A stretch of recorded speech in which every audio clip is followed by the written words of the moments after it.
So the bottle filler HMI is designed to be simple and operator friendly. So basically here's the home screen. This will have the current recipe displayed. Here's the message banner, which will display various faults. For example, if a e-stop is pressed or if the safety circuit is open as well. Here's reset if you do have a fault. The air will come up, the nozzles will arrive, and then if there is no fault and it is cleared, the start button will appear, the manual functions button, and the feed conveyor will appear. So basically here's IO status. You have all the active inputs and then all the active outputs right here. Go back home.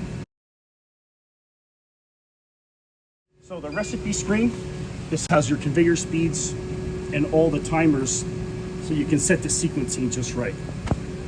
To add a new recipe, what it's going to do is it's going to duplicate the current one. So if I click add, it duplicated, so I'm immediately just going to give it a new title.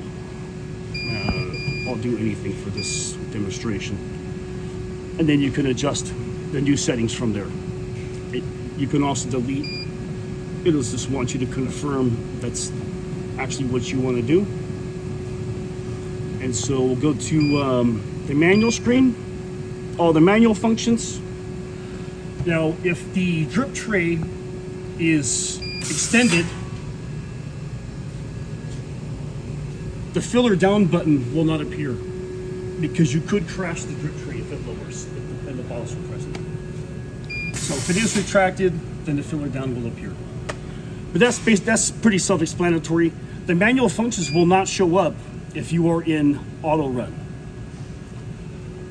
Here is the feed conveyor. Some customers want this option because they want their feed conveyor to run continuously if the machine is running or not. So here I'm going to go over setting up the nozzle positions. All of the bolts are loose, so the nozzles are about 1/4 inch lower from the main crossbar. If your machine was equipped with a guide comb, I'm going to show you how to insert that right now. I'm going to get them pretty close and just start to work this in.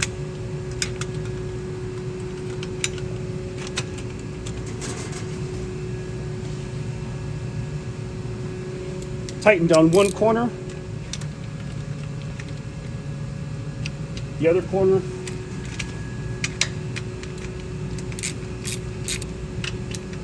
and then just the rest of the bolts. So I have the filler lowered and it's positioned between these wheels so that the nozzles are sitting just above the top of the bottles. And so I'm going to set the first stop, which is actually bottle stop 2, but this is the most important one. I'm going to go over to manual functions, extend stop 2, and then I'm going to start the feed conveyor, the filler conveyor, until the bottles hit the stop. I'm going to stop the bottles for the conveyor. I'm going to make sure the bottles are directly under the nozzles. As you can see here, this stop needs to move over about 1/8 inch.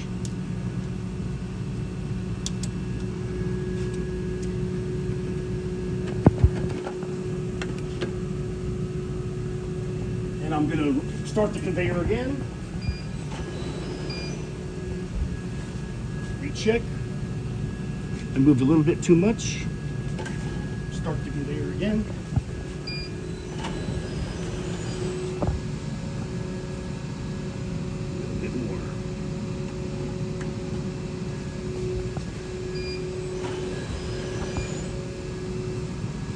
And I'm pretty happy with that.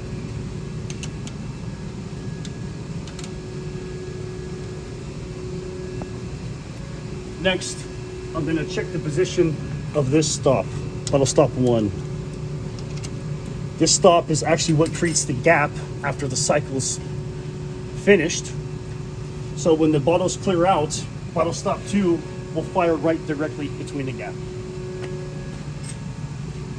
So I'm gonna extend bottle stop 3 and position this so that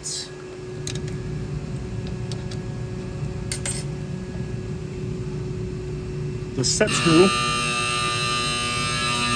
is touching the edge of this bottle, the leading bottle. That looks good there.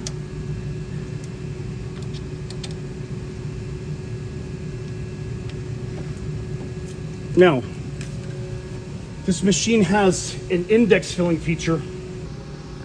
Index filling is only used when your bottle diameter is smaller than the nozzle diameter, because they can't get close enough together. So basically what that would do is it fills every other bottle.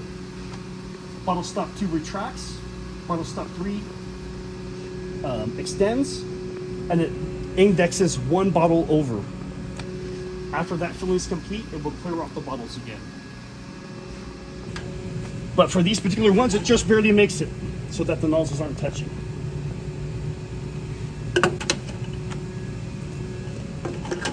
Okay. I'm going to clear all of these out. Raise the filler. Before I start this setup, I want to unplug the filler pump, just in case there's any misalignments, fluid doesn't spill all over the place. So to set up the timing and the speeds, you go to your recipe screen, conveyor speeds, filler pump speed as well. Sometimes your pump can have too much pressure, which will cause fluid to overflow throughout the gum gasket there. So if that happens, you want to lower your pump speed. Bottle present time, that has to do with your infeed photo wide.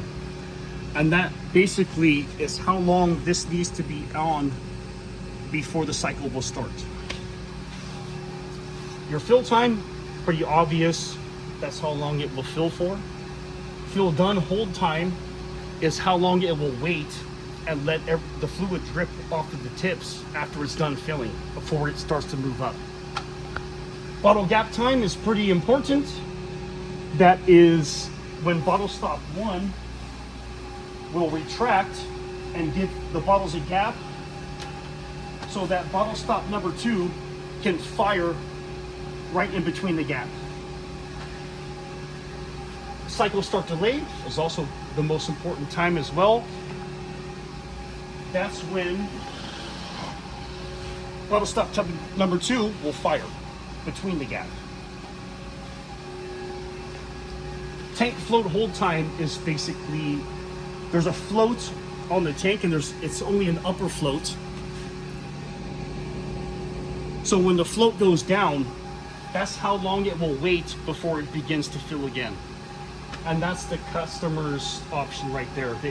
We give them an output on the PLC. It's a relay output. So it's their choice what they want to do. If they want to do a drive or a contactor or whatever. I'll start the cycle.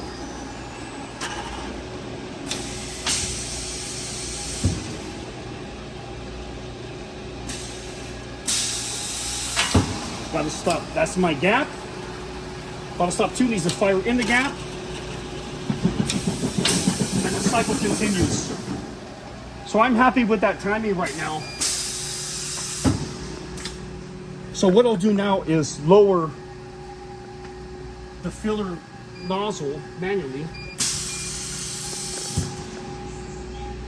until the nozzles insert to the bottle tops.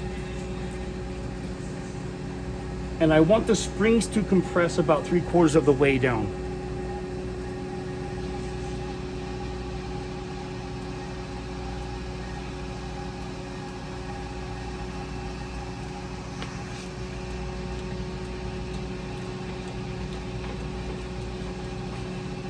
I'm gonna put some pressure on here with the top wheel.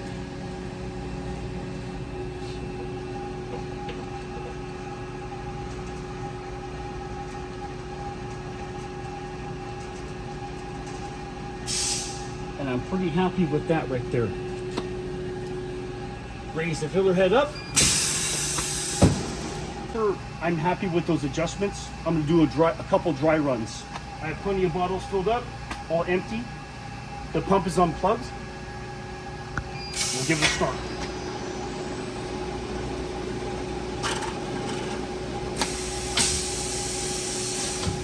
That looks pretty good.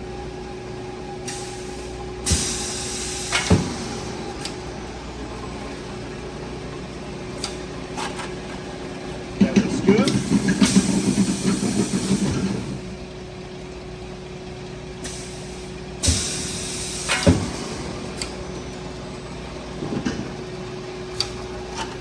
All right. Now I want to go over cycle hold. Basically what that does is it will finish the fill cycle and keep the conveyors running just in case you want to check something else or stop something else, another machine further down the line. So cycle hold basically just deactivates the infeed photo light. And if you want to continue, just push cycle start, or if you want to stop everything, stop. Happy with the timing of the bottle stops. I'm going to connect the pump.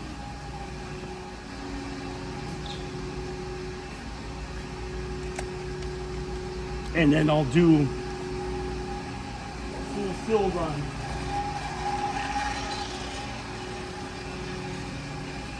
For this particular bottle, I think it's about 4 ounces, so I think a 3-second fill time is going to be should be okay. Push start.